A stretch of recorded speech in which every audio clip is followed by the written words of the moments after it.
Michael Jackson sold over 350 million records.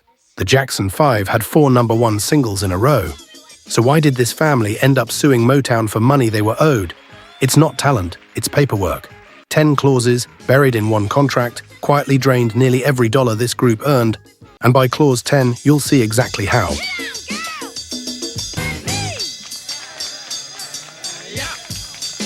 Segment 1, reason number 1, the royalty rate, 2. Ladies and gentlemen, would you agree? The Jackson Berry Gordy 5. signed the Jackson 5 in 1968. He didn't just sign a band. He signed 5 young brothers from Gary, Indiana, none of whom had lawyers, accountants, or any real understanding of what they were putting their names to. Their father, Joe Jackson, negotiated on their behalf, but Joe Jackson wasn't a music industry executive. He was a steelworker with a dream and zero leverage. The contract Motown offered set their royalty rate at roughly 2.7% of retail price. That number sounds small because it was small. Industry standard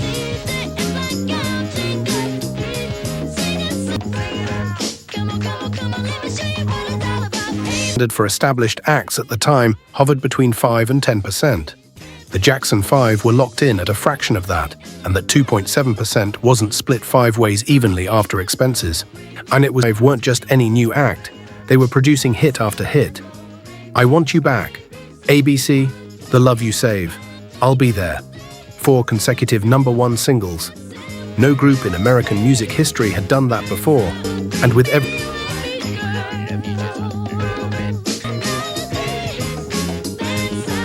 single that climbed the charts, the gap between what Motown earned and what the Jackson family actually saw in their pockets grew wider. Royalties were calculated on wholesale price, not retail. That distinction sounds technical, but it gutted their earnings. Wholesale price was often roughly half of what a record actually sold for in stores. So even that already tiny 2.7% was being calculated against a number that had already been cut down before the math even started. And by the time the smoke cleared on their Motown years, the Jackson 5 had sold tens of millions of records worldwide, and the family was nowhere close to wealthy from those sales alone.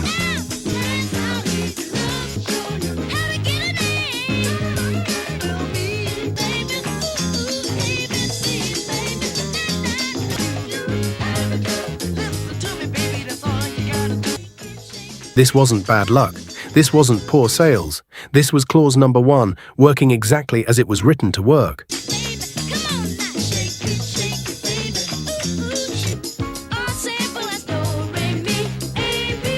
Segment 2. Reason number 2. Recoupable expenses.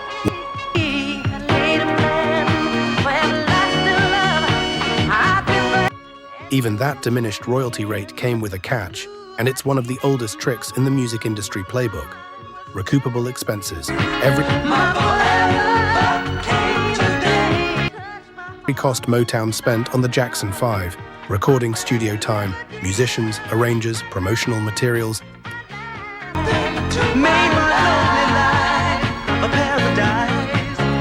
even certain travel costs, was charged back against the group's own royalty account before they saw a single cent.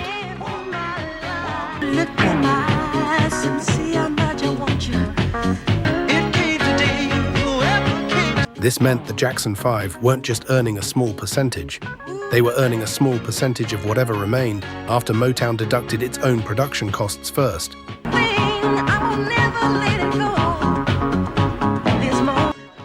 Think about what that actually means in practice. Motown controlled the studio. Motown controlled the producers.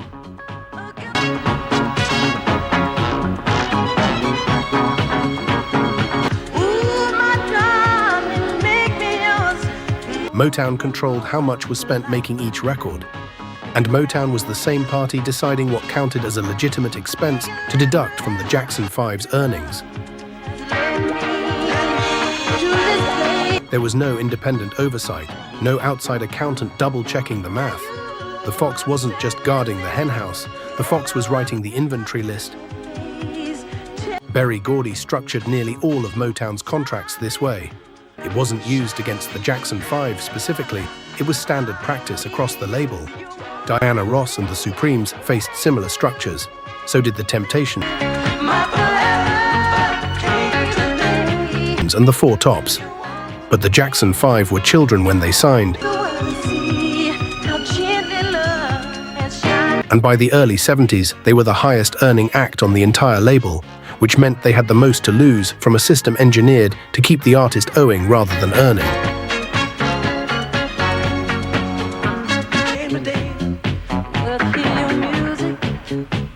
Some former Motown artists later described feeling like they were perpetually in debt to the label, no matter how many records they sold.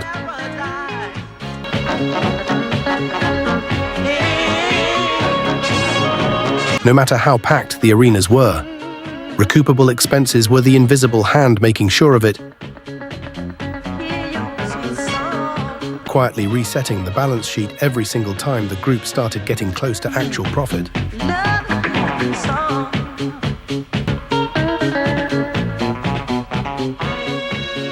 Segment 3. Reason number 3. Publishing rights seizure, 150. If royalties were where Motown took a cut, publishing was where Motown took everything. Songwriting and publishing rights are widely considered the most valuable long-term asset in the music business.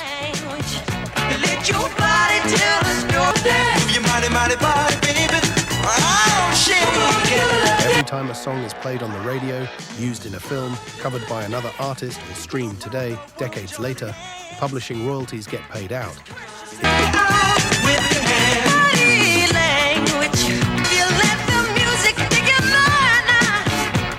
It's often called the gift that keeps giving, long after a song falls off the charts and the touring stops.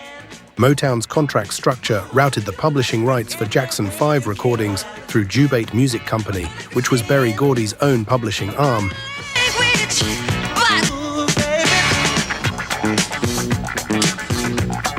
Even on songs where Jackson 5 members contributed to the writing or arrangement, the credit and ownership frequently defaulted back to Motown's in-house songwriting machine, the corporation.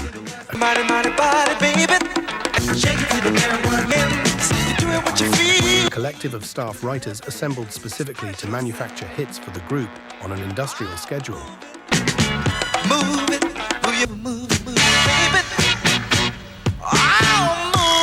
This meant that decades later, when I Want You Back or ABC played on classic radio stations worldwide, when those songs appeared in commercials, films, and eventually streaming platforms, the publishing income from those plays didn't flow primarily to the Jackson family. It flowed to the publishing entity Motown controlled year after year, long after the group itself had left the label entirely. This single clause is arguably responsible for more lost generational wealth than any other part of the contract.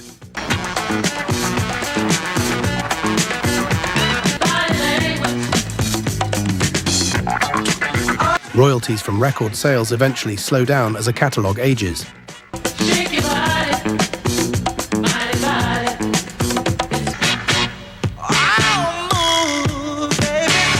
Publishing income, and when you actually own it, doesn't.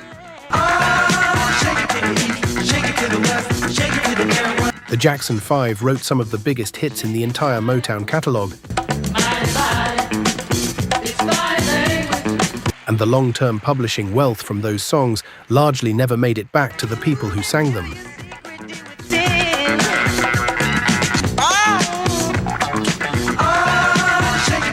Segment 4. Reason number 4. The 5-year extension trap. Buried in the fine print was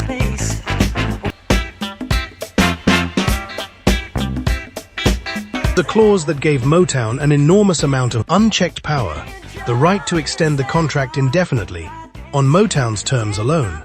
Standard Motown contracts of this era were often structured in one-year terms,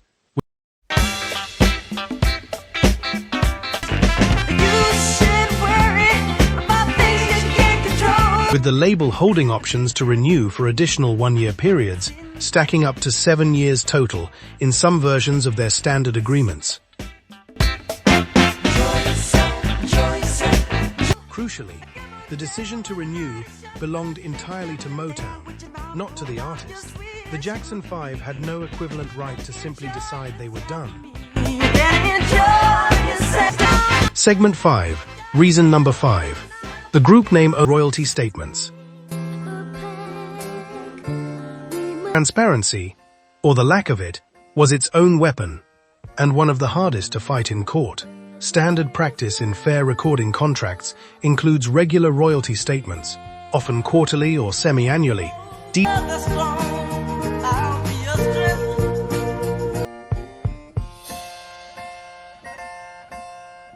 detailing exactly how much an artist's music has earned and what's been deducted from that total.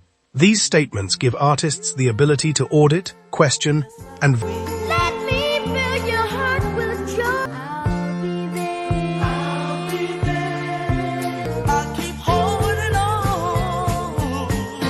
verify they're actually being paid correctly for what they produced. Multiple former Motown artists, across interviews and later legal proceedings, described a pattern of inconsistent, delayed, or genuinely difficult to interpret royalty accounting during this era. I'll reach out. I'll be there. I'll be there. Without clear, timely statements, artists had no real way to verify whether the deductions being taken, the recoupable expenses, the distribution costs, Call my name. I'll be there with the love that's strong. I'll be your strength. various production fees were accurate or quietly inflated in Motown's favor. For a family act as young and inexperienced as the Jackson 5, with no in-house accountant double-checking Motown's math against their own numbers, It's all I'm after. I'll be there. this created a system where the label was, in effect, both grading its own homework and the only party allowed to see the answer key. Cause if he doesn't, don't you know, baby, yeah. Trust wasn't optional in that arrangement. It was structurally required, and that trust was repeatedly tested as the group's commercial success grew year over year without a corresponding I'll be there. Just call my name. visible growth in their own household income. This is part of why later disputes between Motown and several of its biggest acts I'll be there. so often became messy, public, and slow to resolve. When nobody outside the label can verify the numbers, I'll be there.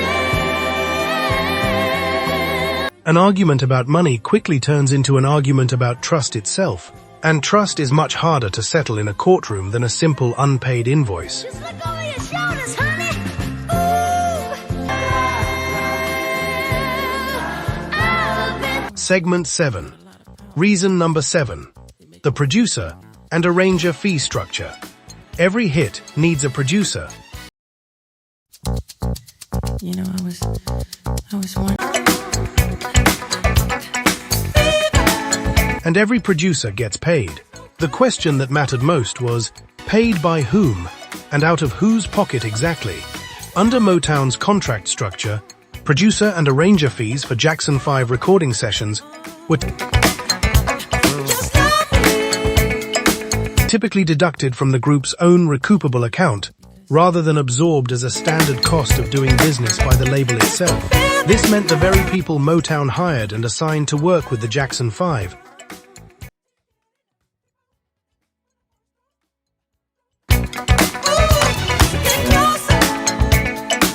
often without the brothers having any real say in who was chosen, were effectively being paid out of the Jackson 5's own future earnings. The corporation, the in-house writing and producing team behind most of the group's biggest hits,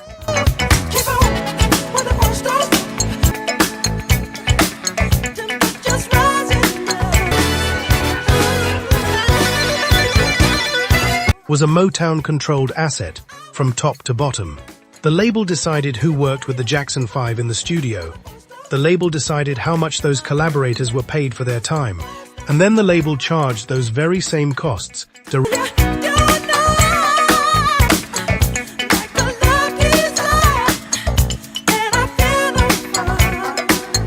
directly back against the Jackson 5's account, as if the group had hired them independently, rather than having them assigned from above. It created a closed loop with no real exit ramp.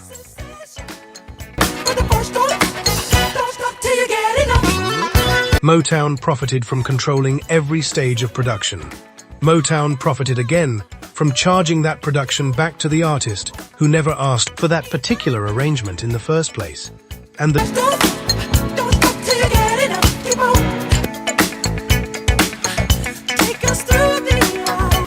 group, locked into multi-year terms with essentially no leverage, had no meaningful way to negotiate a fairer structure.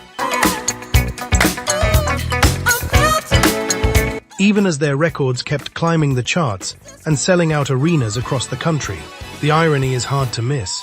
The better the Jackson 5 performed, the more sessions Motown scheduled, the more producers got assigned, and the more those costs piled up against the very account the brothers were trying to grow.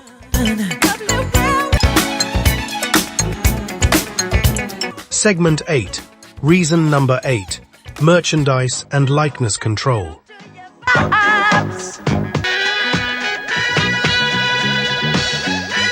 By the early 1970s, Jackson 5 merchandise was genuinely everywhere. Lunchboxes, posters, a Saturday morning cartoon airing nationally, trading cards, board games, bedsheets. This was a sprawling commercial empire built almost entirely around 5 young faces from Indiana. Motown's contract structure extended significant control over merchandising and likeness rights, tied to the group's commercial identity during this period. This meant a meaningful share of revenue generated from products bearing the Jackson 5 name and image flowed through Motown-controlled or Motown-approved channels, rather than directly and primarily to the Jackson family itself. Merchandising, in the modern entertainment business, is frequently where the real long-term money actually lives, often exceeding music royalties entirely for major franchises and acts who retain that control. Music's back now, yeah. For the Jackson 5, an enormous cultural footprint, including a literal animated television series that ran for years, generated commercial value that the group itself had only limited direct financial control over, even as their faces sold products in toy aisles and department stores across the country. This is a pattern that became infamous decades later, with artists across the industry pushing back specifically and aggressively against label control of likeness and merchandising rights. Musicians, athletes, and actors alike eventually learned to negotiate hard for control over their own image, precisely because of cautionary examples like this. 1. The Jackson 5's experience in the early 70s stands as an early, painful illustration of exactly why that particular fight matters so much to artists today, and why so many now insist on owning their own likeness from the very first contract they sign.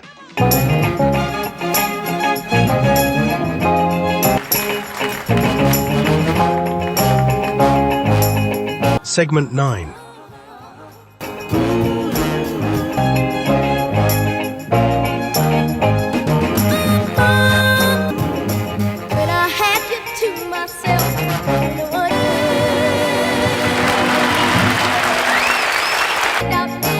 This is perhaps the most quietly devastating clause of all, because it's the one most fans have never even heard of. Cross-collateralization is a contract structure where debts or unrecouped expenses from one project can be legally applied against earnings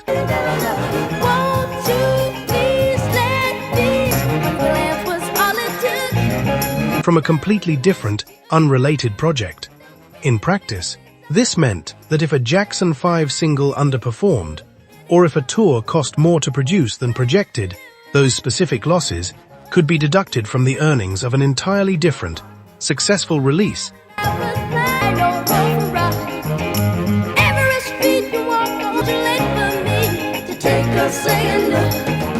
that had nothing to do with the original expense. This single mechanism made it almost mathematically impossible for the group to ever fully clear their recoupable balance with Motown, no matter how many records they sold.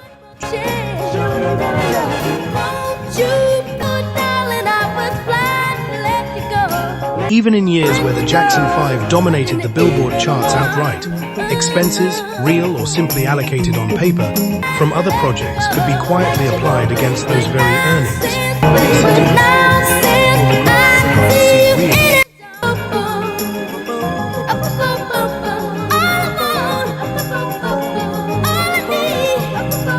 Spendable profit hit their hands. It's a structure that, decades later, became one of the most heavily criticized practices in entertainment contract law, specifically because of how effectively it traps even wildly successful artists in a permanent, rolling state of technical debt to their own label.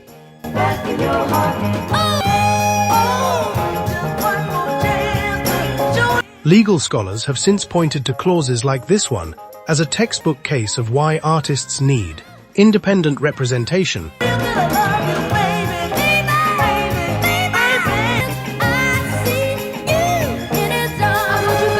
before signing anything, no matter how exciting the offer looks in the moment.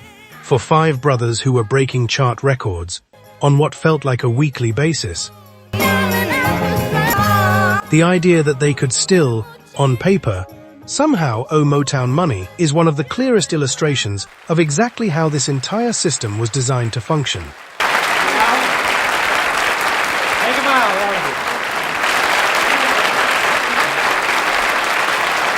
Segment 10. Reason number 10. The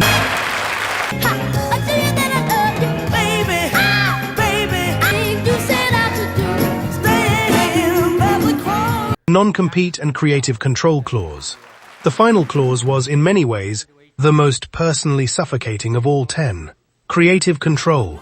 Motown's standard contracts of this era gave the label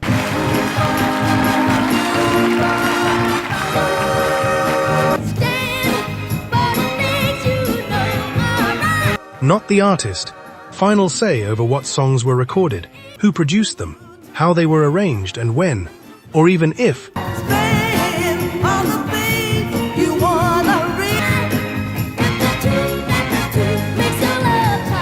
They were ultimately released to the public. For the Jackson 5, this meant that even as the brothers grew older, developed their own musical instincts, and began wanting genuine creative input, particularly Michael, whose talent and ambition were increasingly undeniable, even as a young teenager, that input was frequently overridden in favor of Motown's established hit-making formula.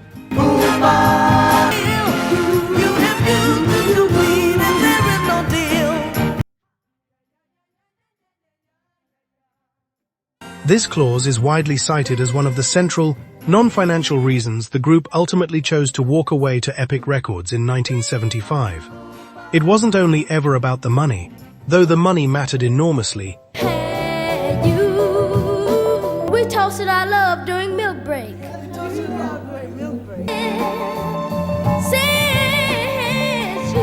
And had been draining away for years. It was about a group of young, increasingly skilled musicians who wanted a genuine say in their own artistic direction, and who were contractually denied one, year after year,